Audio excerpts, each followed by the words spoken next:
the American Ninja, Asa Tempao, the former WMC one fighter, glory kickboxing fighter. Asa Tempao, the head coach of Florida Kickboxing Academy. How's it going, sir? It's going good, thank you. How you doing, Great boss? introduction. Well, how's it going, sir? I had a good question right off the bat. You just fought last month. You made your big return to MMA down in South Florida. How you feeling?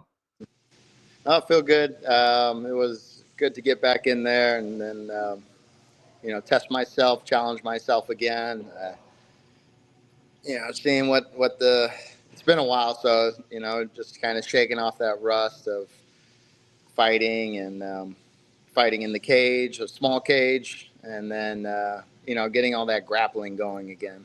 Yeah, and that was only your second MMA fight. The last time you fought MMA was way back before, I believe, even before you were even in one back in 2021 in Titan FC. Yeah, it was another knockout you got. So when it comes to that, after all these years and one in fighting Muay Thai, when you fought Juan Rodriguez, a grappler, how were you feeling on the ground? Like, oh man, I was just fighting like these killer strikers, and this guy took me got to the ground, and you felt you're back on there. I saw you. It was a great fight, back and forth. You actually went viral a little bit for that oil check you did, I believe, in the second round. So how was it? So how was it feeling when you were like finally feeling that grappling from a heavy grappler? What were you thinking immediately from Muay Thai to MMA? Well, immediately I was like, oh shit, here we go. This is not what everybody came to see. I was like, ah shit, I made a mistake in the fact that like I did the wrong move. Like I was trying to kind of go for the highlight, and then it put me in a bad position. Yeah, he took me down, but for the most part, I felt comfortable. I was just like, okay, like I'm gonna wait for him to every time he tries to pass and stuff like that. I'm gonna make my move. So as long as he doesn't just hold on to my legs, like we'll be okay. Yeah, and you yourself, you're a bit of a gamer when it comes to fighting. So when I saw that, because I saw the replay, I was like, I've seen you go to wars with guys like Sexon, Rambolek, these other guys, Kevin Ross, and I was like, all right, Asa Tempau's a gamer. He's probably going to get up and try to kill this dude, and it ended up paying off because the body striking and what you were doing hurting him, especially with that modified stance. You really, really adapted well, and you got to finish in the third round. You really melted him there. How are you feeling when you finally saw, okay, he's getting tired. I think I can go for the finish, and you were able to get him to wilt in that corner? What went through your head? Because you're a big star down there. The audience is there to see you, so I'm sure that would have been a big cathartic for you. Also, after being out of the ring for like 6 months, so Yeah, when he finished the second. I finished the second round on top, and I was kind of like, oh, this kind of changed up here. A part of me thought it was like too good to be true. I thought he was trying to do something like clever and catch me. So I didn't want to like overcommit on certain things. But he kind of just laid there and he let me beat on him a little bit. So I just like went to the ribs a little bit, like Bass Rutten style, just hitting elbows wherever you can. And um, yeah, he didn't get up too quickly when the round was ended, and I was like, okay, this is usually where I finish guys, anyways. In the third round, I feel like I'm at my strongest. My game is really like above theirs, and my conditioning is above theirs. That like I can finish the fight, and they're like their level has dropped down. So ultimately, that's what I felt. I just didn't want to. I knew he could still like take me down again, but I felt pushing on him was really gonna get me the finish that I wanted. So I just kept keeping the pressure as far as the striking goes. Um, and there was a point where like he was throwing stuff, and I was like, why am I even like entertaining? Why am I even like reacting to some of these things? Like it's not hard. It's not like it's very like amateurish as far as like the striking goes. So I was like, don't even entertain it. Like the strikes aren't going to be like huge blows. So I felt comfortable, and then started to kind of just set my shots up even more so, and then get the finish.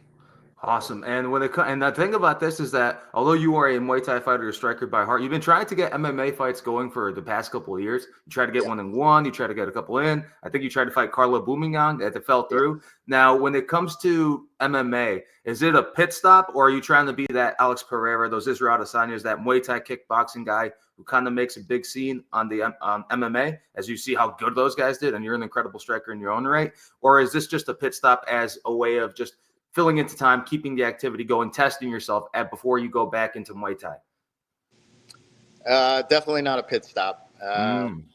Definitely not.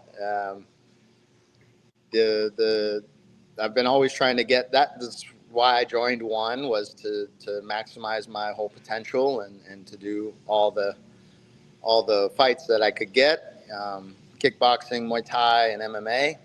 Um, Unfortunately, with one, it was just all Muay Thai. Um, so yeah, coming back to it, it's been good, and yeah, I wanted to be, seeing the success of guys like Pereira and Adesanya. I think UFC, what was it, 300 that just passed, where they wore, like, Pereira, I think, was the headline, and Mm-hmm. that kind of like shot me in the heart, and I was like, ah, man, like I was just with this guy. I was co-main eventing with Alex Pereira and Glory, and like when I saw him, I knew, like, I was like, this guy's gonna be great if he decides to go to MMA. Like, he's built for it. He's got the striking. Like, it's not it's not like the best kickboxing base, but it's like really good for MMA. Like, his base was really good, and if he just understands the ground game and stuff, like, he'll be one of the tops, just like Valentina. Like, when I remember when she came over, and I was saying the same thing. I was like, people are going to be in trouble. Like, this girl knows how to do it. She knows how to train. She and that's what I felt like. Like, coming from MMA in the beginning, when I was almost pro in MMA as an 18-year-old, and just things fell through, and just looking at the landscape back there and what was going on, like, um, I felt like I have the potential to do something like really good in this, at least be in the upper spectrum of the top caliber fighters, um, and I feel like because there's so many variables to win and lose by, it really complements me in the fact that, like, I can do a lot of different things, and then I can bring a very unique, like, exciting style at that is very technical based. And yeah, it's something that I felt like when I saw Adesanya, and more of Pereira, but like, I was like, yeah, this is like, let me get my turn. Like, let me really start pushing for this. Let me get my shot at this, and um, yeah. Oh no! Well, that's the thing. That's really interesting to hear. I actually didn't expect to hear that from you, Asa. But that's a thing that, like me, like my channel is very much a striking focused channel, and you yourself, you're a bit of an underground king. When people think about Asanya, because especially being at the smaller weight classes, your run, especially in the last couple of years, and striking, you faced like a real who's who. You got Mehdi Zatu, WBC champion. You got Hanzi Hao, Top King champion. Rambo Lek, Channel 7 champion. Lineker, MMA champ, ironically enough. And Mhm. Sexon, multiple time, multiple stadium champion, Channel 7 Yeah. champion, living legend, right? And then when that win against Kevin Ross, when you got that WMC title, the last couple of years, although like it hasn't been big for notoriety, you really have fought like the cream of the crop. Not even just in striking, but even Lineker, a guy, former UFC guy, Mhm. former one champion. So it's one of those things where, like, for you, you probably are at that level without realizing. It's just that Glory has always been that cream of the crop, and one still coming up. So you've really, really fought a who's who. So looking back on that these past couple of years, that although you've been mostly doing Muay Thai, been wanting to kickbox, do some MMA, you have really, really fought the absolute cream of the crop in terms of striking. And you got some brutal knockout wins. That beatdown over Sexon, like, I was watching and I was like, yeah, I was jumping out of my seat because I really want to see you win. And although you haven't fought in one since, it's one of those things where it's like, no matter what path you go, and now that it seems like you want to do MMA, is the thing that you want to do is possibly build yourself up, go through the traditional pipeline, or just get to the UFC, the PFL, whatever you want to do? Like, is that the next path in your career? You think MMA, trying to get to the top of any promotion, if you can say? Because I'm not sure how things are standing with you, and I don't want to put you in a tight spot there, boss. So sorry about that.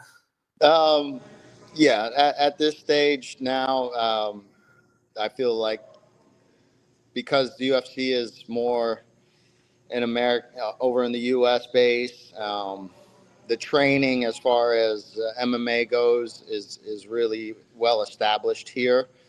For me, that's the route I'm trying to go. Mm. Just honestly, like it's almost like just a bit of legacy at this stage for me.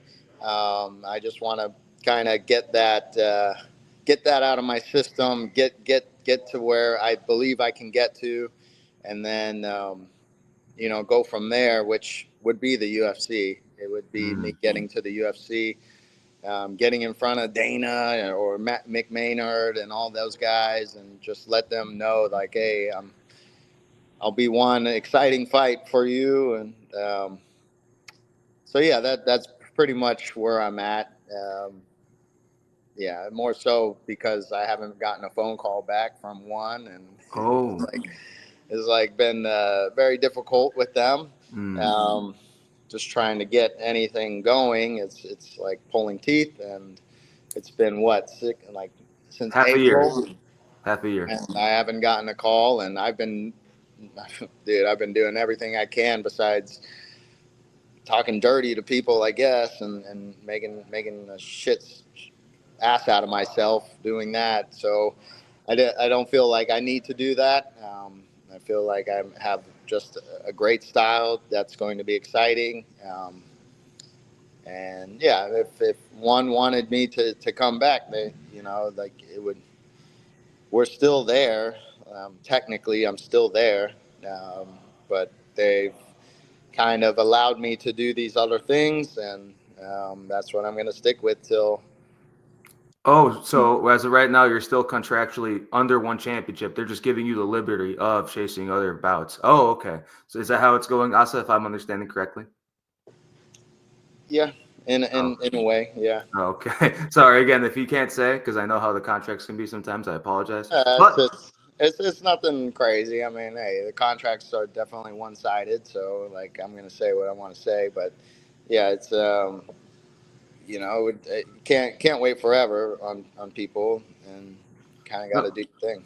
no, absolutely, absolutely. And you as a guy, you got your wife, got your gym, you got this whole thing going for you. You got this legacy that you've built in Florida, the FKA, Florida Kickboxing Academy. You're a big star down there in South Florida. So you got this whole thing going for you, this unit of a thing going down, especially Yeah. since Florida has always been the striking state. Some of the best strikers have come out of that Florida area, the Southeast, Wonder Boy a little bit up north. So when it comes to your gym, Florida Kickboxing Academy, and you being a head coach, how do you do that balancing act of going like, hey, my guys are fighting in TBA because I know they fought in TBA last year, Waco, or anything like that, to going back to that fighter mindset, especially since you have to juggle both those things, fighting and coaching. So how difficult has that been since the founding of Florida Kickboxing Academy down there in Rivera Beach?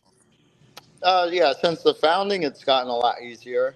I've gained more confidence in myself to really hone in on those things, like training, teaching, managing, doing all those things. In the beginning was difficult, but how do I say it? Like, um, I don't know. Like, I guess leading by example has helped out a lot. So the fighters, as far as the fighters go, like they understand that they have to put in more effort than I can put in with them. Mm-hmm. Um, they do understand like that I have a actual career in it, as opposed to just kind of doing this for shits and giggles, I guess. So like the students are really respectful in that, and they give me my time when I need it. Um, and the business itself has kind of gotten into this snowball effect where it's just accumulating now, and that's with me kind of putting, I guess you would say, part-time effort into it. even though I feel like I'm putting, I put in over 100 hours a week here. But it's not always my sole focus, especially when I was doing, especially when with one, I was going over for a while. I was leaving for 2 months and then training in Thailand for a while and then coming back. And so it's gotten to the point where, I feel comfortable with how it's operating. I feel comfortable with how I'm training, and like I can maximize everything in my efforts. But it wasn't easy in the beginning. But to me, it was just kind of part of what I wanted. I put a lot on my shoulders because like I tend to want to get things done as quickly as possible. Um, so like, yeah, I'll put a lot on my plate so I can carry multiple things at once, and then they all kind of snowball into one thing with my fight career, and then the gym business, and then the other athletes in here as well. Oh wow. Well, no, that's a wonderful thing to hear because there's a lot of because I'm from Chicago. There's a lot of incredible gyms out here too. But you having all this notoriety and being who you are, and especially with your origin story, being from the West Coast, coming out here, building something, and again, the thing that you did, although MMA didn't really work out for you in the initial point, you took a big risk, not just in starting the business, but in being a striker and being a Muay Thai fighter and being a Right. kickboxer because MMA has always been big here because of the UFC, Bellator, the PFL's American.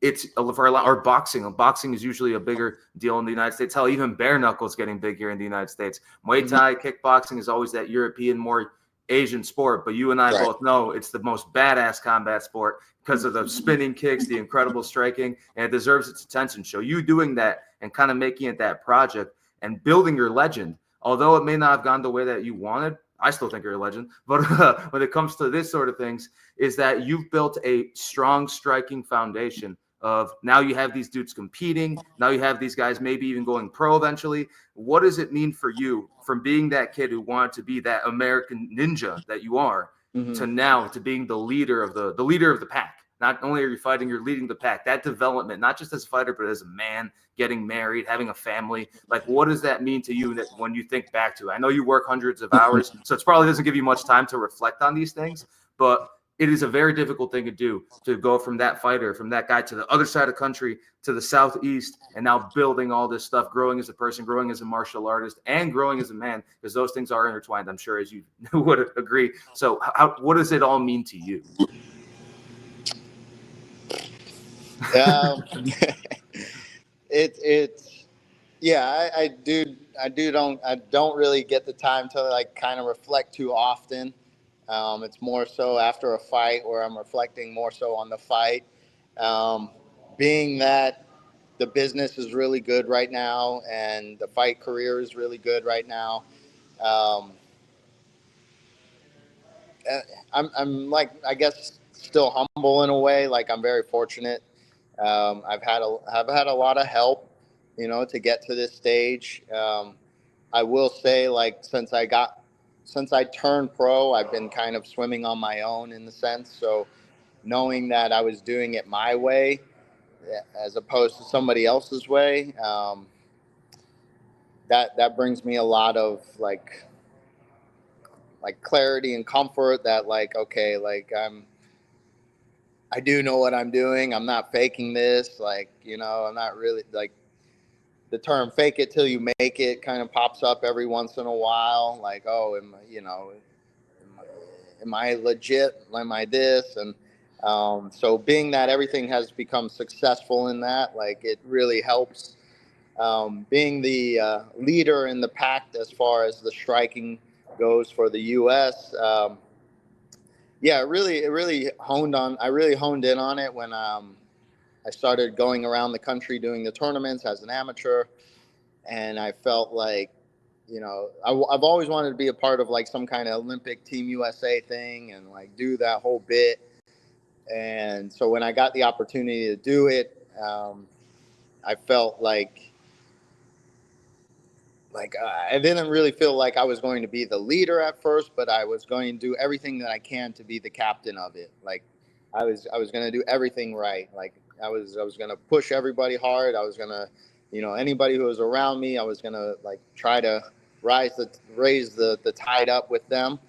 Um, but I always felt like, because you got to understand, like I'm coming from, like I jumped around a lot. I did kickboxing, I did Muay Thai. So like when I was jumping into the new scenes, people weren't giving me the same respect until it was over and done with, until the fights were done with, or until I beat somebody's ass. And it was like, okay, so this guy's who this guy. And these, we're talking about like long-term martial artists in their respective thing, kickboxing and Muay Thai. So getting that recognition from them at first really helped. So getting that local, regional, national recognition from the trainers, um, because at first it wasn't like that. It was just, oh, this guy's a kickboxer trying to be a Muay Thai fighter, and now he's a Muay Thai fighter trying to be an MMA guy, and truly, like I I just trying to be the best martial artist I can. It's not so much that I want to be donned as the king of Muay Thai or king of kickboxing or anything like that. I just want to push myself to the highest level, and it just so happened that Muay Thai and kickboxing allowed for my brand to get better, allowed for me to really do something in a very niche sport that, like, usually just friends and family are watching, and it's like not so national or worldwide as we want it to be. So I kind of like became big fish in a small pond, in a way, which I was very. It was gratifying for me, and yeah, I never wanted to, like, especially going overseas and being there and being in the international, and it was like, oh, an American fighting kickboxing and Muay Thai, like hearing stuff like, oh, we're no good and stuff like that. I was like, okay, I'll prove you wrong. Like I'll at least prove you wrong. Like maybe not the whole thing, but like I'll at least be one of the ones to prove you wrong, and that there is capable fighters that can be on the world stage.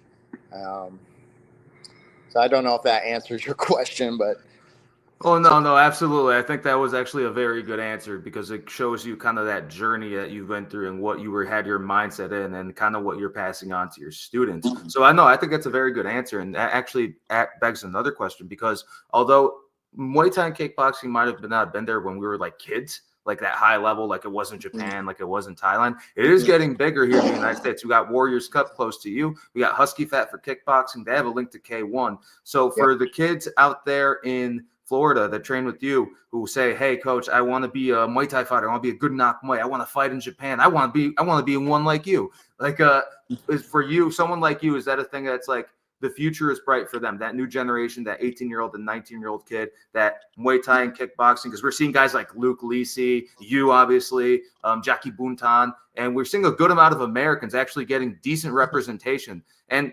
via one Muay Thai, kickboxing, whatever it is, Senshi in Europe, we're seeing a lot of that. So do you think the future is bright not for those guys in your stable who are like, hey, I want to be that guy in whatever kickboxing promotion. I want to be the WC Muay Thai champ. I want to be the ISKA kickboxing champ. Do you think that the future is a little bit brighter for them than may have been back in the 2000s or the 2010s when there was a little bit of a dark age and no one knew who Joe Schilling was?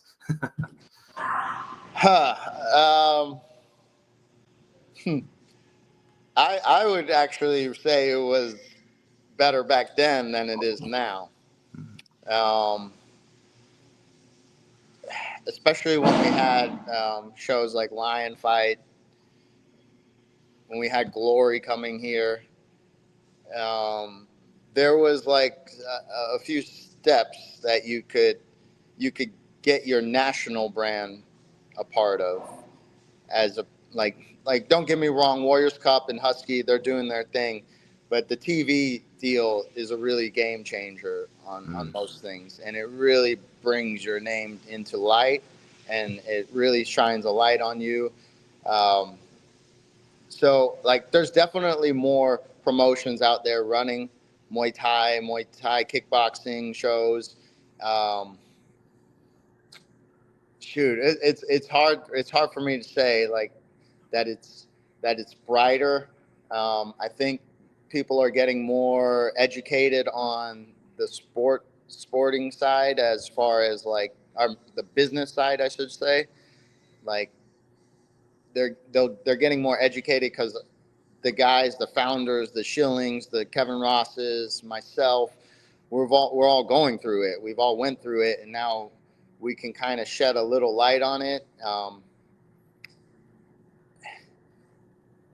I feel like there's still a long ways to go in order for like us to really capture the audience that we want, which is like we really want to be developing these teens to where they can become superstars and then go international and really like do it from a young age, like how like Johan and like all those ties that are out there now, they're like 18, 19, and you know they're gonna build their names. Here it's a lot more difficult. So we tend to usually get them later on, so like in their later 20s, and that's when things are very difficult for a fighter because you have a lot more going on for yourself. You have jobs and whatever else is going on the outside world, where you're not just like at your parents' place and you can kind of get shit done whenever, and you got a lot more bills to pay and stuff like that. So if the landscape has broadened to where there's more kids involved. They're doing the international tournaments. It just needs to be captured in a sense to where we can market them as stars, get them to that level of star power, which is very difficult to do in Muay Thai. I mean, it's very difficult. Like Kevin Ross, I think is still one of the biggest American Muay Thai stars. Um, So, yeah, like don't want to sound like a shithead, like it's like not the, but like being that I'm in it, like it's a very difficult route to take, um, and unless we can capture what one is doing over there, and we can bring something like that here, where we can have those fighters. They look forward to it. Like looking forward to one is great. It really is, but it's very like now that I'm in it, like I mean, it's very difficult. It's very difficult as a fighter to become what their full potential, especially at this level, at that business level, where okay, we can't book somebody for some reason, or you're not making some kind of money, so now you are getting booked up a lot because you're making peanuts on the dollar. And I think ultimately everybody's goal is to make money. I don't foresee everybody like, oh, I just want to fight. Like there's a lot of guys like that, but not at the big show. Like at the big show, you're trying to make capital. You're trying to capitalize on your brand and everything. So I think we really need something like that here that we can do that. And I think for Lion Fight was, like it really pushed people's brands. Tiffany Van Soos, Kevin Ross, Joe Schilling, myself. It really pushed our brands up, and it really gave us that entryway where we're fighting the best in national and international. Like they'll bring international people over, and we can fight them on our home turf, or where we can build our name as stars, as opposed to going over there in hostile territory where like I'm fighting Sexon and the whole Thai crowd doesn't give a damn about me. And the only people that are watching are just my guys or the American outlet. So we need a little bit more, in my opinion, like the brand power for these kids so that they do want to stay in it. Like it's really hard to get to one. You need something in between that to make it like, oh, this is going to make me a star. This promotion is going to, I can leverage off this promotion and make myself better. I can make my brand better before having to fight the John Linekers and the Mehdi Zatots and guys like that right off the bat and jumping into that deep water. Like that's a very hard climb. Well, no, absolutely. That's a very good, realistic way. I don't think you're being like a shithead, like you said. I think you're being realistic as a guy who's been through it and has been through like seen the hurdles and some of the hardships of it. And there is some truth to it because you'll see a lot of like, especially on Instagram. I know you got your Instagram. If fighters realizing that they're not just fighting and they got to be content creators too, or something like that. And they're doing a little dance or something like that.